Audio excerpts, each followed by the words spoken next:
जन अक्टोबर में पवित्र गांधी जयंती अवसर में स्वच्छ भारत दिवस कार्यक्रम में भारतर महामहिम राष्ट्रपति जाजपुर जिला को श्रेष्ठ जिला भाव में घोषणा करिसेंती। विज्ञान भवन नुआ दिल्ली ठारे अनुष्ठित यह कार्यक्रम में महामहिम राष्ट्रपति जिला परिषदर मुख्य उन्नयन अधिकारी तथा निर्वाही अधिकारी अशोक कुमार बेहुरिया जिलापाल प्रतिनिधि भाव यह पुरस्कार ग्रहण करिसेंती।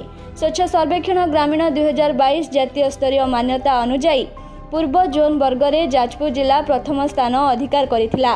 स्वच्छ सर्वेक्षण ग्राम 2022 आधार यह पुरस्कार ग्रहण करथिले। जाजपुर जिला देशर 709 गोटी जिला मध्यरु जातीय स्तर में चतुर्थ जिला भावे मान्यता पाइछि। विशेषकर मुख्य गुणवत्ता एवं परिमाणिक पारामिटर उपरे सेमानकर कार्यदक्षता उपरे आधार करी जिला गुड़ी को मान्यता प्रदान करा जायथिला।